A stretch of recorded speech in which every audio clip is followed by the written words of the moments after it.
Hello. Hey, we're going to keep reading a little bit more today. The last thing that we read yesterday was when Amy Ann and her dad met up with Mrs. Jones at the school board meeting, and Amy Ann was supposed to get up and talk about why she liked that book so much that got banned. But it seemed like she got a little bit too nervous to say anything, so she just kind of sat back in her chair and let the school board meeting go on, which meant that the book was still banned. I know that's relatable to a lot of you, getting up and speaking in front of people, saying what you're really thinking.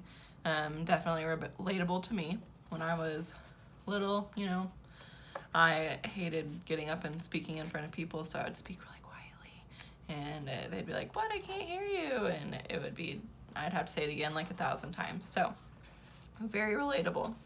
We're going to read a couple more chapters today. This is called The Girl with the Mullet. Sometimes I like to pretend I'm the main character in a book. My mom and dad and sisters and Rebecca are all characters too. And Mrs. Jones maybe. And Mr. Vaughn, my teacher, and the other kids in my class. But I'm the main character. I'm the one who explains everything that's happening in my own voice. The one things happen too. The only problem is the best books aren't the ones where stuff just happens to the main character. The best books are the ones where the main character does something, like run away to the Metropolitan Museum of Art, and that's why I could never really be the main character in a book. I never do anything. I stuck my bookmark in from the mixed up files right at the point where Claudia and Jamie collect $2.87 in coins from the restaurant fountain in the museum, and watched out the window of the bus as it took me to school. I'd already read all the way through my new copy of From the Mixed Up Files once already before I went to bed. We stopped at Rebecca's house, and she flopped down in the seat next to me. "How was the school board meeting?" she asked. I shrugged. "You would have liked it. They said, make a motion, and I second that a lot." "Robert's Rules of Order," Rebecca said. "That's what they're called. It was written by Robert somebody or other." "No kidding," I thought, but I didn't say so. "Did you read the thing you wrote?" Rebecca asked. I looked out the window. "No." "Amy Ann, you worked all week on that." I shrugged. "Mrs. Jones talked though, right? What happened?" "Nothing. All the books are still banned." Rebecca saw the book in my hand. "Isn't that one of them?" "Yeah, my dad bought it for me." Rebecca took the book from me and looked at the cover. "You're all the time talking about what a great book this is. What's so bad about it?" "Nothing," I told her. "That lady said it teaches kids to lie and steal and cheat, but they don't do any of that stuff. Only, now that I thought about it, they do lie."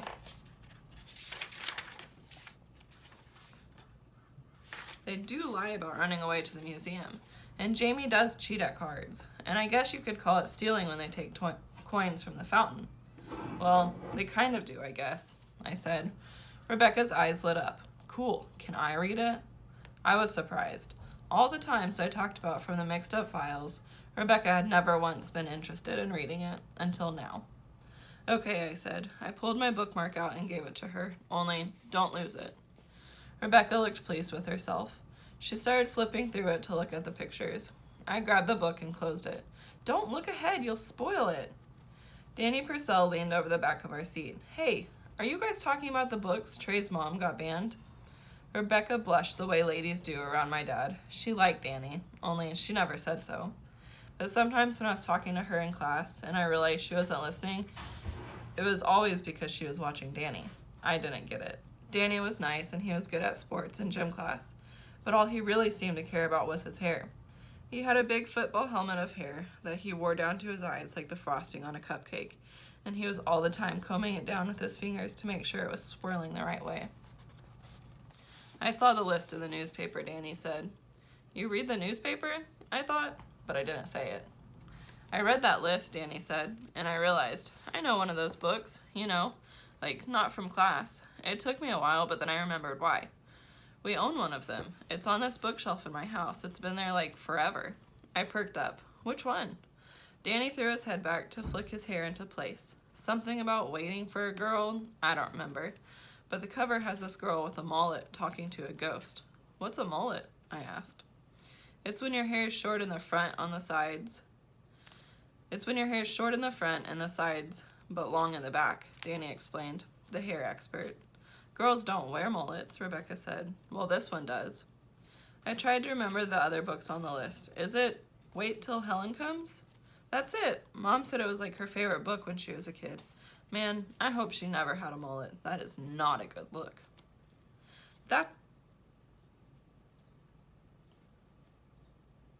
Wait Till Helen Comes was one of the books on the list I hadn't read. Can I borrow it? I asked. Rebecca and Danny both looked at me in surprise.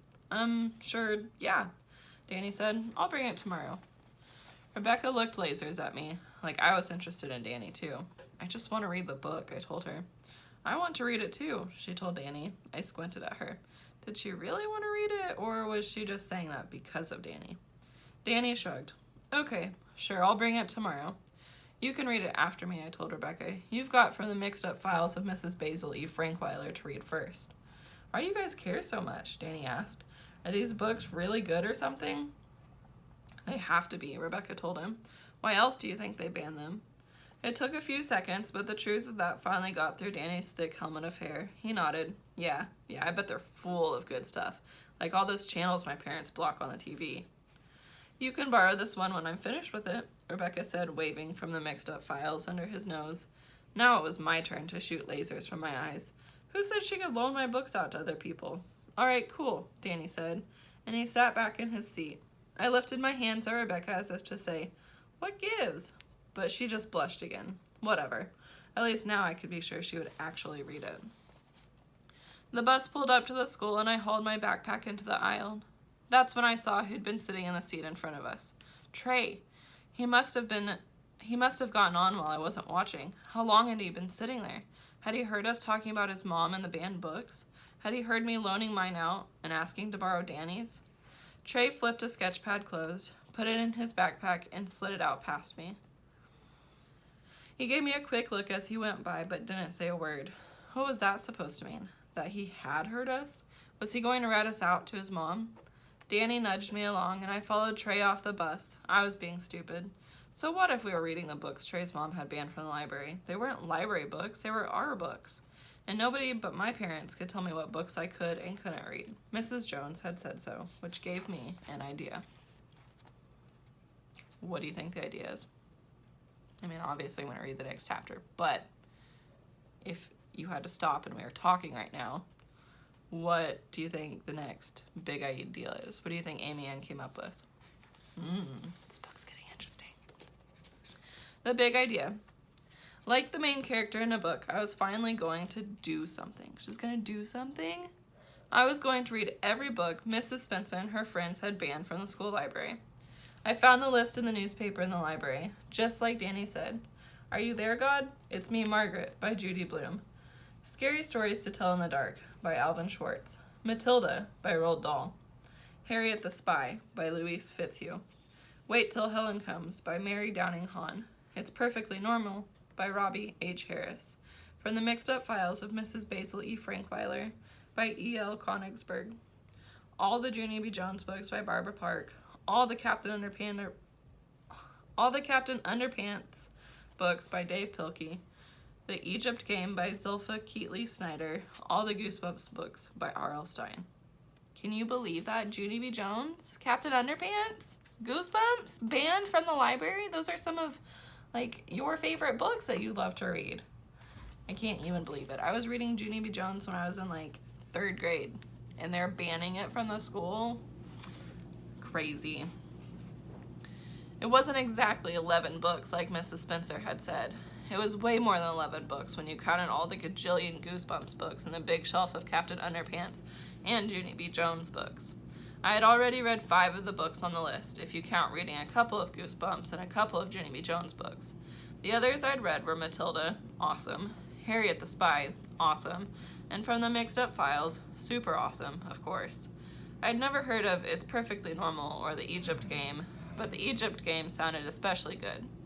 Scary Stories to Tell in the Dark and Wait Till Helen Comes I'd seen on the shelf, but I'd never checked them out because they looked scary. And I'm not a big fan of scary books, but I was definitely going to read Wait Till Helen Comes now. I hadn't read Captain Underpants either, and I didn't want to. Captain Underpants was stupid. I would read that one last. The only book I was worried about was Are You There, God? It's Me, Margaret. I knew that book, of course. It was on the shelf right beside Judy Blume's other books, like Tales of a Fourth Grade Nothing, awesome, and Super Fudge, awesome. Shelburne Elementary goes up through 6th grade, so some of the books in the library are for older kids.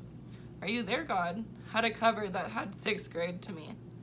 That said 6th grade to me, and I'd heard older girls whispering about it in the school bathroom, so I'd always stayed away from it. But I was resolved. I was going to read each and every one of the books Mrs. Spencer said I couldn't, just to spite her. What does spite mean? S-P-I-T-E, just to spite her. She's going to read all of these books that Mrs. Spencer said she couldn't, just to spite her. What do you think that means? Spite is like, I'm gonna do it anyway, just to make you angry. Even though they're not in the library, I'm gonna find them and I'm gonna read them. Just be like, heh. To spite. I knew she'd never know, and that it wasn't like I was doing something that would help Mrs. Jones get the books back on the shelves. But I still felt a secret thrill at doing something an adult told me not to do. Who's been there, done that, right? Someone tells you not to do something and you're like, well, duh, I'm gonna do it anyway, right? Just seems so exciting. That afternoon, I emptied my piggy bank out, not breaking it like Jamie did from the mixed-up files, and counted it up. $21.76. That was enough for 2 paperbacks at least. I asked Mom and Dad if we could go to the bookstore that night, and their reaction was exactly what you'd expect. Are you sure that's what you want to spend your money on? Dad asked. Why do parents always say that when you tell them you want to buy something with your own money? I knew what he really meant. He meant, I don't think that's how you should spend your money. Yes, that is what I want to spend my money on, I thought, and this time I actually said it. Mom and Dad had one of those silent conversations with their eyes again, and Dad sighed and said he'd run me to the bookstore after dinner. I need new shoes at the ballet store, Alexis said. Angelina hopped up and down. I want to go for frozen yogurt. I need to hit the office store, Mom said. If we left now, we'd just have time to grab tacos and do all 4. Suddenly, my trip to the bookstore had become a family outing. Before I could even think something I wasn't going to say, Dad was fishing his keys out of the bowl by the door, and the dogs were barking and whining about us leaving. Alexis, Angelina, and I climbed into the back of our car. Angelina's car seat was in the middle. I squeezed into one of the other sides, pushing toys and Cheerios onto the floor. The whole car still reeked of spoiled milk from the drink Angelina had spilled a month ago. And before we had even left the neighborhood, Thing 1 and Thing 2 were whining. The sun is on me, Alexis said. I'm hot. You can sit on the other side when we leave the office store, Dad told her, which meant I was going to have to sit on the hot side in the sun. But no one cared about that. Amy Ann is touching me, Angelina whined. Mom, Amy Ann is touching me. Amy Ann, please don't touch your sister, Mom said. Her car seat takes up half the back seat. How am I not supposed to touch her? Amy Ann, Mom said. I crossed my arms and slouched against the car door, trying to get as far away from Princess Angelina and her throne as possible. Now do you see why I never say anything? Nobody ever listens anyway. We're not going to be at the bookstore too long, are we? Alexis said. Not too long, no. Dad said. Not if we want to get all the other things done and be home before bedtime. Going to the bookstore was the whole reason we were going out in the first place. And now it was something we had to squeeze in so there'd be time for frozen yogurt. I closed my eyes and breathed deep. It didn't matter. I had enough money in my pocket for 2 paperbacks at least, and I already knew what books I wanted. Danny was going to loan me Wait Till Helen Comes, so I was going to buy the Egypt game, whatever that was, and I was going to read it that very night. Let's see. How much do we have? This is a short chapter. We're going to read it. The Wendigo. The Wendigo. I bought the Egypt game, which was a novel, and Scary Stories, a bunch of short stories, and read them both that night. Wow. The Egypt game was great. It's about these kids who build this pretend Egyptian altar in a creepy guy's backyard, and then mysterious things start happening, like maybe the Egyptian god is leaving them messages. I guess it got banned because someone didn't like that the kids were worshiping Egyptian gods, even if it was pretend. And there's somebody attacking kids in the neighborhood too, which is kind of scary, but the book was really awesome. Scary Stories to Tell in the Dark, I read in the dark, in bed, which was a mistake. Oh my gosh, I'm still shaking. There's a story in there called The Red Spot about a girl who has a spider crawl in her face. That's bad enough. But the spider bites her or something, and it leaves a big red spot on her cheek. Her mom says it'll go away, but it doesn't. And a few days later, it explodes, and hundreds of baby spiders come crawling out of her face. And even worse, there are these creepy pictures. I called the dogs to come and sit with me in bed while I read it, but even that didn't help. In another story called High Beams, a woman driving a car at night can't figure out why the car behind her keeps flashing its high beams at her. It turns out a killer snuck into the backseat of her car and the other driver saw it. And every time the killer rises up to attack her, the car behind her turns on its high beams to stop him. "Mom, Amy Ann still has her light on and I can't sleep," Alexis called, making me jump. Mom appeared at our door looking tired. "Amy Ann, you know I don't mind you reading, but Alexis needs her sleep, and you do too." Sorry, Mowgli's making a lot of noise back there. I nodded and pulled my blankets up high over me. I was shaking so badly I could barely hold my flashlight. But I still wanted to read another story. I turned to one called The Wendigo. It was about a man and his guide hunting in a part of Canada where nobody else ever goes. One night, the wind starts calling the name of his guide, and something comes swooping down out of the dark and snatches him up and flies away with him. The guide screams something about his feet being on fire, and then he's gone. The hunter splits, but later on, he's by a campfire when a strange man, wrapped up in a blanket, sits down next to him. The hunter is sure it's his old guide, the man who disappeared that night. The hunter can't see his face, and the strange man won't answer any of his questions. The hunter decides to lift the man's hat off his head, and underneath he sees, "Mom! Amy Ann is reading with her flashlight!" Alexis cried, and I screamed and exploded out from under my blanket. Alexis screamed because I'd surprised her, and the dogs went crazy barking like the mailman had suddenly appeared in the room, and the whole ruckus brought Mom running. "What's going on in here?" she asked. "Nothing," I whispered, hugging Flot and Jet with both arms. Across the room, Alexis stared at me in horror. Mom frowned. "Whatever's going on, I need lights out, and for you both to go to sleep." I nodded, and Mom left. I clicked my flashlight off and stuffed scary stories to tell in the dark under my mattress where I couldn't see it. I finally got Flotsam and Jetsam, settled back down, and pulled my blanket up over my head. But I knew I wasn't getting to sleep that night, or maybe ever again. Okay, we're gonna stop there. This next chapter is called Our Own Little Book Club. So let's do some predictions. What do you think is going to happen next? What do you think it means by Our Own Little Book Club? Also, any thoughts that you guys had on today's reading? Have you, I know Miss Harvey has talked about, like, I think towards the beginning of the year, she talked, I think, about this book, but she talked about books that had been banned at a lot of schools. Harry Potter, like, that series is banned. I know as a kid I wasn't allowed to read Harry Potter, just because my mom didn't agree with the things that were happening in the book. So it's fine, you know, parents can tell kids whatever they can and can't read, but do you agree that a school board can take away books from everybody? What do you think? So 3 things I want you to answer. I want you to make a prediction of what you think is going to happen next. I want you to think about maybe any books that you've heard of that have been banned, and or maybe books that your family doesn't allow you to read. Maybe they're like, no, maybe wait until you're older, or just not at all. And then, do you think it's fair that a school board, a bunch of people, or just a couple of people can decide if you can or can't read that book, and if that's fair for everybody at the school? All right, we'll see you tomorrow. It's almost the weekend. We're getting through it. Miss you, but we'll be able to do it. Bye.